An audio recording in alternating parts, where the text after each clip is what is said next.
Hello everyone, welcome back to this channel. आज की इस वीडियो में हम देखने जा रहे हैं साइंस ओलंपियाड से रिलेटेड कुछ वर्कशीट। अगर आपके बच्चे क्लास 1 में हैं और उन्हें साइंस ओलंपियाड की तैयारी आप कराना चाहते हैं या फिर वो कर रहे हैं ओलंपियाड्स की तैयारी, तो आप इस तरह से बच्चों को प्रैक्टिस वर्कशीट बना के उन्हें घर पे ही ईजिली तैयारी करवा सकते हैं। इससे पहले भी मैंने आपके साथ इंग्लिश ओलंपियाड और साथ ही मैथ ओलंपियाड से रिलेटेड कुछ वर्कशीट शेयर की हैं क्लास 1 बच्चों के लिए। अगर आपने नहीं देखा है तो डिस्क्रिप्शन में लिंक मिल जाएगा, आप वहां से चेकआउट कर सकते हैं।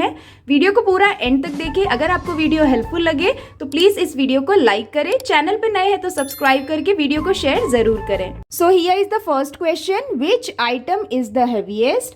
First option is a stapler, second option is a brick, third option is a pen and fourth option is a tab. तो यहाँ पे बच्चों को 4 पिक्चर ड्रॉ करके दिए गए हैं। बच्चों को ये बताना है कि इन चारों में से कौन सा हैवीएस्ट होगा।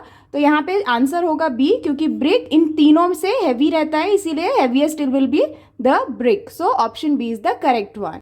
Here is the next question, select the odd one out. यहाँ पे बच्चों को 4 शेप्स ड्रॉ करके दिए गए हैं। जैसे पहला ऑप्शन में जो शेप है वो है एक डायमंड का, सेकेंड ऑप्शन में रेक्टेंगल है, थर्ड ऑप्शन में सर्कल दिया गया है और फोर्थ ऑप्शन में ट्रायंगल है। तो बच्चों को ये बताना है कि ऑड वन आउट कौन सा है, यानी कि कौन उस फैमिली से बिलोंग नहीं करता है। तो यहाँ पे जो करेक्ट आंसर है वो है सी, सर्कल, क्योंकि सर्कल के कोई भी साइड्स नहीं होते। बाकी तीनों शेप्स के जो है साइड्स हैं, किसी के 3 है, किसी के 4 हैं, इसी तरह से, बट सर्कल के साइड्स नहीं होते हैं। So this is odd one out. Here is the next question, look at the picture and complete the following sentence. यहाँ पे बच्चे को एक पिक्चर ड्रॉ किया गया है और उससे रिलेटेड यहाँ पे सेंटेंस लिखा गया है जो कि फिलिंग द ब्लैंक्स वे में है और उसी के 4 ऑप्शंस यहाँ पे दिए गए हैं। जैसे सेंटेंस है, always cross the road at dash crossing. हमें हमेशा रोड कैसे क्रॉस करना चाहिए, किस क्रॉसिंग के थ्रू? Option A horse, option B zebra, option C footpath, option D traffic. तो ये कौन सा पिक्चर है, इसे हम क्या बोलते हैं? इसे हम बोलते हैं जीब्रा क्रॉसिंग। तो option B is the correct one. तो यहाँ पे आएगा जीब्रा, बच्चे को लिखना नहीं है, बच्चे को सिर्फ टिक करना है, क्योंकि यहाँ पे जो पिक्चर शो कर रहा है ये जीब्रा क्रॉसिंग कहलाता है, इसीलिए option B is the correct one. Here is the next question. Choose the correct option to replace the question mark in the given figure series. यहाँ पे बच्चों को कुछ फिगर ड्रॉ किया गया है और इस फिगर में बच्चे को एक क्वेश्चन मार्क दिया गया है। इसे बच्चे को बताना है कि इस क्वेश्चन मार्क को बच्चे किस नंबर से रिप्लेस कर सकते हैं। तो यहाँ पे ऑप्शन दिया गया है, जैसे ऑप्शन ए है 1, ऑप्शन बी है 3, ऑप्शन सी है 4, ऑप्शन डी है 5। तो यहाँ पे बच्चों को ये देखना है कि यहाँ पे क्या सीरीज चल रहा है। जैसे यहाँ है 6, यहाँ है 5, यहाँ पे क्वेश्चन मार्क है 3 और 2। तो यहाँ पे क्या है, बैकवर्ड काउंटिंग है। जैसे 6, 5, यहाँ पे क्या आएगा 4, उसके बाद आएगा 3, उसके बाद आएगा 2। तो यहाँ पे option C is the correct one. Here is the next question, identify the non living things from below. यहाँ पे बच्चों को कुछ वर्ड्स दिए गए हैं, जैसे books, mustard plant, scooter, ship, bird, rabbit, well, house. अब यहाँ पे बच्चों को कुछ ऑप्शंस दिए गए हैं, यानी कि हर ऑप्शन एक सेट के तौर पे दिया गया है। जैसे पहला ऑप्शन में है books, scooter, ship, bird. Second option है scooter, books, rabbit, ship. Third option है house, ship, scooter, books. Fourth option है bird, rabbit, mustard plant, books. तो अब बच्चे को यहाँ पे ये आइडेंटिफाई करना है कि कौन से सेट में पूरे नॉन लिविंग थिंग्स है, उसे बच्चे को टिक करना है। तो option C is the correct one. जैसे हाउस नॉन लिविंग है, शिप भी नॉन लिविंग है, स्कूटर भी नॉन लिविंग है और बुक्स भी नॉन लिविंग है। तो ये जो पूरा सेट है सी ऑप्शन का, ये सारे नॉन लिविंग थिंग्स हैं, इसीलिए ये ऑप्शन करेक्ट है। तो इस तरह से बच्चे को समझना है। Here is the next question, what is not true about a cow. यहाँ पे बच्चों को कुछ ऑप्शंस दिए गए हैं काउ से रिलेटेड। बच्चों को वो ऑप्शन को करेक्ट करना है जो कि काउ के बारे में करेक्ट नहीं है। जैसे पहला ऑप्शन है, it need food, air and water to survive. Second option, it does not reproduce. Third option, it moves by itself. Fourth option, it can see things around it. तो इन चारों में से कौन सी चीजें काउ के बारे में सही नहीं बोली गई हैं? तो option B is the correct one, it does not reproduce. ये गलत है, क्योंकि काउ कैन रिप्रोड्यूस, क्योंकि ये की लिविंग थिंग है and living thing can reproduce. तो यहाँ पे बच्चे को इस वाले ऑप्शन को टिक करना है। Here is the next question, I am green and small, I can make you cry, I am a dash. यहाँ पे बच्चों को एक रिडल फॉर्म में कुछ सेंटेंस दिया गया है जिसको बच्चे को समझना है। ऑप्शंस है ए पी, ऑप्शन बी है चिली, ऑप्शन सी है लेडी फिंगर, ऑप्शन डी है स्पिनच। यहाँ पे बोला गया है I am green and small, I can make you cry. तो ऐसा कौन सा चीज़ है जो ग्रीन कलर का है, स्मॉल है, लेकिन उससे खाने से हमें रोना आता है? तो ऐसा कौन सा चीज़ हो सकता है? Option B chilli. Next question, unscramble the word given below to get the name of the house of the animal shown in the figure. यहाँ पे बोला गया है कि बच्चे को इस वाले वर्ड को अनस्क्रम्बल करना है, यानी कि ये जंबल वर्ड है, इसे बच्चे को करेक्टली आइडेंटिफाई करना है कि ये कौन सा वर्ड है दिए गए ऑप्शन में से जो कि इस वाले एनिमल का हाउस है। तो ये कौन सा एनिमल है? ये है हॉर्स। और हॉर्स का हाउस क्या होता है? Stable. Where does the horse live? In a stable. तो option C is the correct one. Here is the next question, select the correct option. यहाँ पे कुछ बच्चे को ऑप्शंस दिए गए हैं जिसमें से बच्चे को करेक्ट ऑप्शन को सेलेक्ट करना है। पहला ऑप्शन है squirrel lives in water, second option ostrich cannot fly, third option cockroach has 8 legs, fourth option bear is the largest living animal.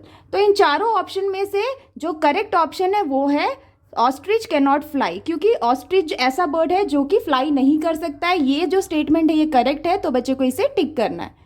Next question, which part of our body help us to hear a bell?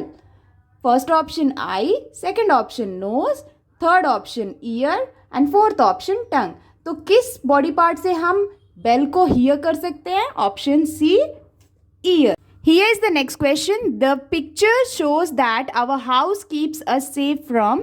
यहाँ पे बच्चे को एक picture draw करके दिया गया है। अब इस पिक्चर में बच्चे को ये बोला गया है कि ये पिक्चर हमें क्या दिखा रहा है कि हाउस हमें किस चीज़ से सेव करता है। ऑप्शन ए है the heat of the sun, option B rain, option C cold, option D strong wind. तो इस पिक्चर में क्या शो हो रहा है कि हाउस हमें किस चीज़ से बचा रहा है? रेन से। So option B is the correct one. Here is the next question. Which of the following statements is incorrect? यहाँ पे अगेन बच्चों को 4 ऑप्शंस दिए गए हैं और इन चारों ऑप्शन के जो स्टेटमेंट्स हैं बच्चों को पढ़ना है और ये फाइंड करना है कि कौन सा स्टेटमेंट गलत है, उसे बच्चे को टिक करना है। पहला ऑप्शन है we can not feel air but we can see it. Second option है moving air is called wind. Third option air takes space. Fourth option all of this. तो इन चारों में से कौन सा स्टेटमेंट गलत है? पहला वाला, यानी कि ऑप्शन ए। यहाँ पे लिखा है we can not feel air but we can see it, तो ये गलत स्टेटमेंट है। We can feel air but we can not see it, ये करेक्ट होता है। तो यहाँ पे गलत लिखा है, तो option A is the incorrect. Here is the next question. Which one of the following can move from one place to another on its own? यहाँ पे बच्चे को बोला गया है कि यहाँ पे बच्चे को जो ऑप्शंस दिए गए हैं उसमें से कौन है जो अपने आप एक जगह से दूसरी जगह अपने आप मूव कर सकता है, उस ऑप्शन को बच्चे को टिक करना है। जैसे पहला ऑप्शन है प्लांट, सेकेंड ऑप्शन है चेयर, थर्ड ऑप्शन है हाउस एंड फोर्थ ऑप्शन है rabbit. So option D is the correct one, क्योंकि रैबिट जो है वो एक जगह से दूसरी जगह अपने आप मूव कर सकता है। Next question, which one of the following clothes is specially made to worn during the winter season? यहाँ पे बच्चे को कुछ ऑप्शंस दिए गए हैं। अब इसमें से ये पूछा गया है कि कौन सा ऐसा क्लॉथ है जो कि स्पेशली हम विंटर सीजन में पहनते हैं। पहला ऑप्शन है शर्ट, सेकंड ऑप्शन है स्वेटर, थर्ड ऑप्शन है टी शर्ट, फोर्थ ऑप्शन है ऑल ऑफ दिस। तो कौन सा ऑप्शन करेक्ट है? ऑप्शन बी, स्वेटर, क्योंकि स्वेटर हम ठंड में पहनते हैं, विंटर सीजन ठंड पड़ती है, तो sweater is the correct option. Here is the next question, identify the healthy and nutritious food from the following. यहाँ पे बच्चों को फूड्स के नेम दिए गए हैं, बच्चों को ऑप्शन वो सेलेक्ट करना है जो हेल्दी है और न्यूट्रिशियस है। Option A burger, option B pizza, option C chips and option D vegetables and fruit. So which one is the correct one? Option D vegetables and fruit, क्योंकि ये healthy और nutritious होते हैं। Next question, identify the insect from the following. यहाँ पे बच्चों को कुछ पिक्चर्स ड्रॉ करके दिए गए हैं, बच्चों को ये आइडेंटिफाई करना है कि इन चारों में से कौन सा इंसेक्ट है। तो पहला जो पिक्चर है ये है लोटस, सेकेंड एक इंसेक्ट का पिक्चर है, थर्ड है एक स्नेल का पिक्चर और फोर्थ में ऑल ऑफ दीज लिखा गया है। तो स्नेल इंसेक्ट नहीं होता है, लोटस एक फ्लावर है और ये एक एंट का पिक्चर है, तो ये एक इंसेक्ट है, तो option B is the correct one. Here is the next question, look at the following animals and choose the correct option. यहाँ पे बच्चे को 2 एनिमल के नेम दिए गए हैं, एक है चीता और सेकंड है गोट। अब इन दोनों के बेसिस पे बच्चे को कुछ सेंटेंसेस दिए गए हैं। जो सेंटेंस करेक्ट है एज पर द एनिमल, बच्चे को उस ऑप्शन को टिक करना है। पहला ऑप्शन है cheetah is a grass eating and goat is a flesh eating animal. Next है cheetah is a flesh eating and goat is a grass eating animal. Third option है cheetah and goat both are grass eating animal. And fourth option goat and cheetah both are flesh eating animal. तो कौन सा option correct है? Option B, cheetah is a flesh eating animal and goat is a grass eating animal. Here is the next question. Which one of the following statements is correct from the given picture? यहाँ पे बच्चों को एक picture draw करके दिया गया है जो कि एक याम का पिक्चर है। बच्चों को इससे रिलेटेड कुछ स्टेटमेंट्स लिखी गई हैं जो कि बच्चों को आइडेंटिफाई करना है कि कौन सा करेक्ट है, उसे बच्चे को टिक करना है। तो ऑप्शन ए है it is an egg laid by a bird. Second option it is an animal product and grown in water. Third option it is very salty in taste. And fourth option it is a plant product and grown under the soil. तो yam क्या है? एक vegetable है, तो इसके basis पे option D is the correct one. It is a plant product and grown under the soil, so this is the correct option. Here is the next question, identify the reptile from the following. यहाँ पे बच्चों को कुछ options दिए गए हैं जिसमें से बच्चे को रेप्टाइल ढूंढना है कि कौन सा ऑप्शन में रेप्टाइल है, उसे बच्चे को टिक करना है। पहला ऑप्शन है bear, second option crocodile, third option whale and fourth option all of this. So which one is the reptile? Option B, crocodile is a reptile. Next question, choose the correct sequence of word to complete the paragraph below.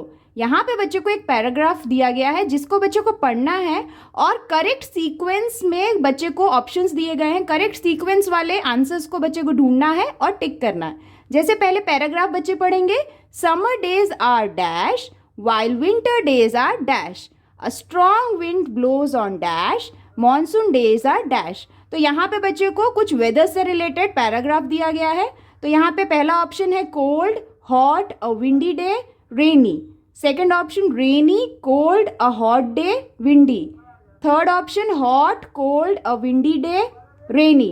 And fourth option windy, hot, a rainy day, cold. तो इसका correct option क्या है? Option C, hot, cold, a windy day and rainy. तो इस तरह से बच्चे को समझते हुए इस आंसर को टिक करना है। That's all for today's videos friends. I hope कि आपके बच्चों के लिए ये साइंस ओलंपियाड से रिलेटेड वर्कशीट काफ़ी हेल्पफुल रही होगी।